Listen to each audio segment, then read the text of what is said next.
Hey, good morning. I'm Patricia Murphy. It's Wednesday. This is Seattle Now. Sometimes a hot dog isn't just a hot dog. King County Public Health says the number of unpermitted food carts is going up with no signs of slowing down. Seattle Times food writer Jackie Varriano is here to tell us why. But first, let's get you caught up.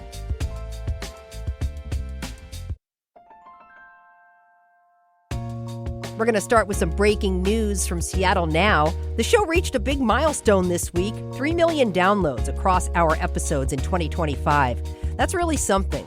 Now more than ever, we appreciate your support of public media and local journalism. Honestly, we couldn't do what we do without you. So thanks for listening to Seattle Now. And here's to 3 million more. In other news, the cost of construction could be going up in Seattle. A Seattle City Council committee voted this week to increase the cost of a permit by 18%. The Seattle Times reports the move is partly a response to changing trends in development. Fees from large developments had been subsidizing smaller projects, but those bigger projects have been drying up. If the full council approves the new fees, it would bring in $8 to $9 million in 2026 and 27. And Washington Senator Maria Cantwell is asking tough questions of the Big Ten about its proposed $2.4 billion deal with a private investor. The college sports conference wants to spin off its media rights and other properties into a separate business with the investors holding a stake. Cantwell says that could have implications for the school's tax-exempt status. She's asking a joint committee of Congress to consider whether those tax-exempt rules should be rewritten and whether Congress should intervene when colleges pay their coaches excessive compensation. The University of Washington joined the Big Ten Conference in 2024. Check back for more headlines on tonight's episode of Seattle Now. We've all been there. You're on your way to a game or headed back from a night out, and it hits you. The smell of hot dogs, sausage and peppers sizzling. Yum. Or maybe some fresh fruit on ice, tacos al pastor from a small setup somewhere around the city. Suddenly, it seems small food pop-ups are everywhere. Maybe you didn't even notice or care that you don't see that little smiley food rating from Public Health Seattle King County. The agency says you're taking a risk and you should avoid the temptation. Public Health is taking a more aggressive approach, citing nearly 200 unpermitted vendors in the first 10 months of the year. Seattle Times food writer Jackie Varriano is here to tell us what's going on and why the number of unpermitted carts has grown so much and what King County is doing about it. Jackie, thanks for being here. Good to see you. Yeah, good to see you. Thanks for having me. So we like to keep it real on Seattle Now so we can be honest. The temptation to just grab a snack after a night of drinking or hop in line at that cool pop-up is real and often delicious. Yep. Have you ever grabbed food from an unpermitted cart?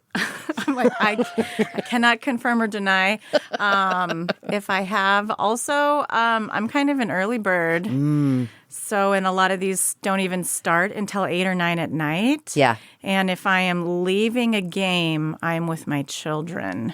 So the last thing I'm doing, I'm like trying to hustle them to the leg Yeah, you don't want to spend another $40 on hot dogs. Yeah, they've already tapped me financially. Okay. All right. But admittedly, the temptation is real for a lot of people out there. It smells amazing. Plenty of people lined up at that taco pop-up by my house up on the north end. What is the appeal of these carts? What need are they filling? I think that there is an idea that Seattle, like, we roll up the sidewalks early. And these are open until 2 in the morning, sometimes 3 in the morning. So they're really filling that late night fix for people. They're pretty affordable across the board. So they've got you on money and they're really good. So good, cheap, available. Those are the 3 things I think people have a hard time denying. Yeah. All right. Well, let's get more specific about the setup here. What exactly are we talking about? Well, we're just talking about people that are operating these temporary food carts. They could be not even a cart. It could just be a folding table. It could be kind of a duct tape wrapped cart outside the stadium. And they just don't have proper permits. That's the big thing that is the issue for the health department, is they are unpermitted. All right. Now, King County is urging people to avoid specific kinds of food carts. And it may be a simple question, but why? What's different between the hot dog carts that have permits outside the Seahawks game versus the carts without a permit? Well, they've been inspected. They're showing that they know how to handle food properly. They have access to hand washing. They have access to bathrooms.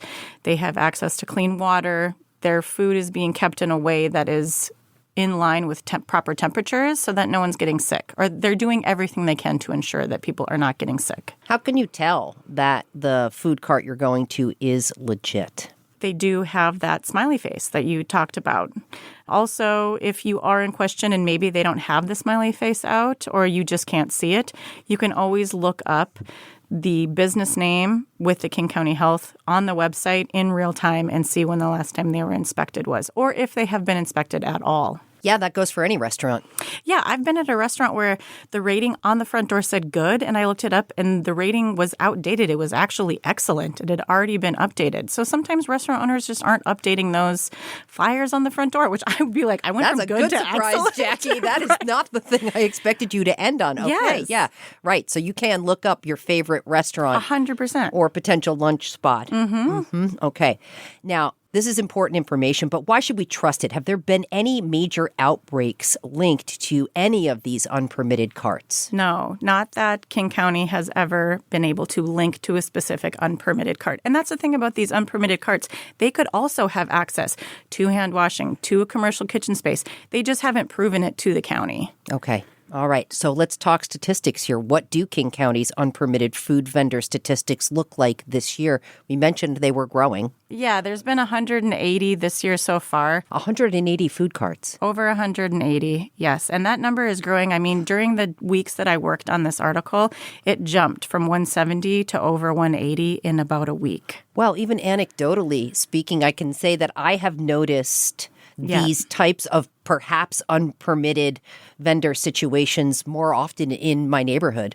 Yeah, they're pretty much everywhere. I've seen one at an AutoZone near my house in the parking lot. You can see them in the parking lot of a post office. I mean, anywhere. I can think of 5 selling 5 different things. Yep. Right off the top of my head. Yeah. Right off the top of my head. All right. So we talk about how tempting these things are, but at the same time, you know, is it anti-fun to call the health department on a food cart that's unpermitted? Oh, it certainly feels that way in the court of public opinion. I saw a tweet the other day that said, if you saw me at an unpermitted food cart, no, you didn't. And the public health department is also calling on people to, when you see something, say something. And the people are saying, we didn't see anything. We just want a hot dog. We just want a hot dog or a taco or a fresh fruit cup. Let us live. Yeah. 2024 also saw a pretty big jump in enforcement.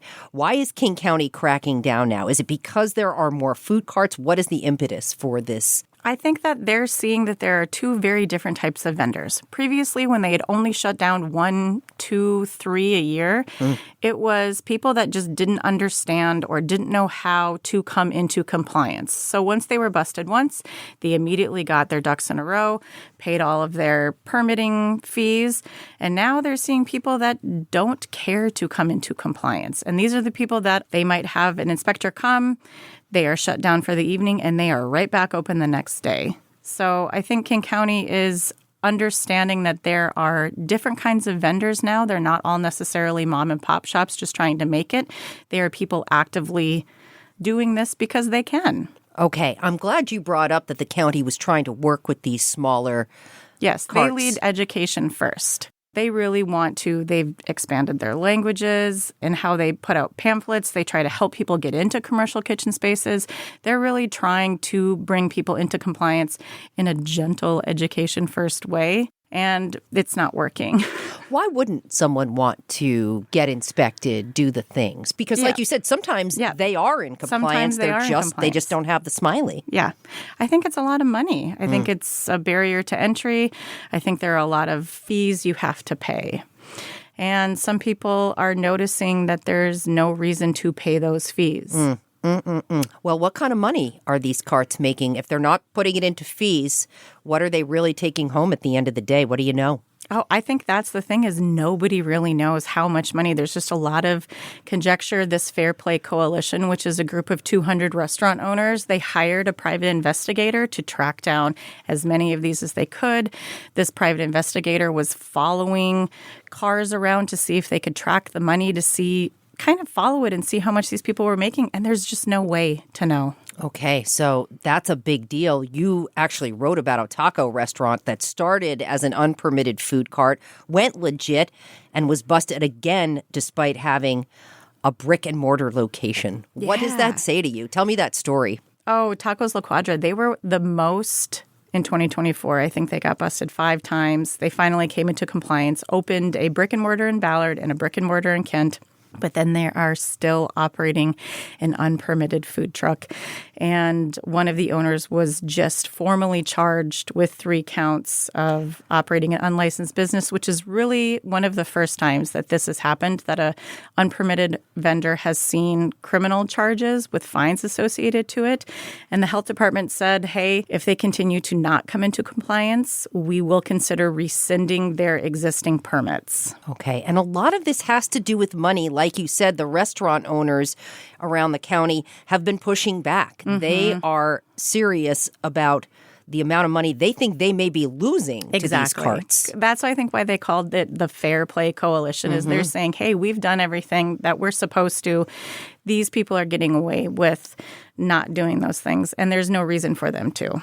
And you mentioned this just a little bit at the top there. King County leads with education first, and they just shut down a stand for the night. They don't take their food. They don't take their equipment. No.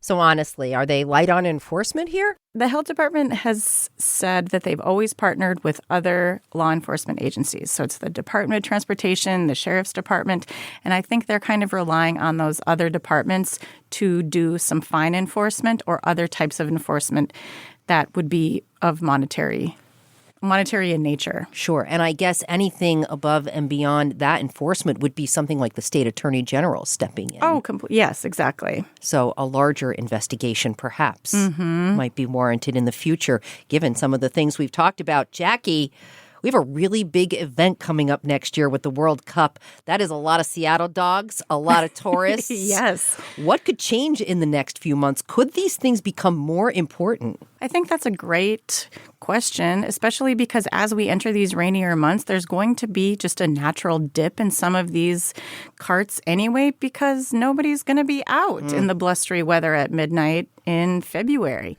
But as the weather starts to heat up, I'm sure that there's going to be a resurgence of them. And then hopefully during that downtime, maybe the health department and everybody else will figure out how to, I don't know, make it less attractive, make it less delicious. I don't know if that's going to happen. Yeah, something about beer goggles and hot dogs at the end of the night, Jackie. Very, very popular. Jackie Varriano is a food writer for the Seattle Times. Really appreciate it. Thanks for coming in. Yeah, thanks for having me. Appreciate you listening to Seattle Now, and thank you to our generous donors for your support. Help us out by clicking the link in the show notes and following and rating the show on your podcast app. Today's episode was produced by Vaughn Jones. It was edited by Caroline Chamberlain Gomez. Our production team also includes Andy Hurst, Brooklyn Jamerson Flowers, and Paige Browning. Greg Kramer does our theme music. Seattle Now and KUOW Public Radio are members of the NPR network. I'm Patricia Murphy. See you later.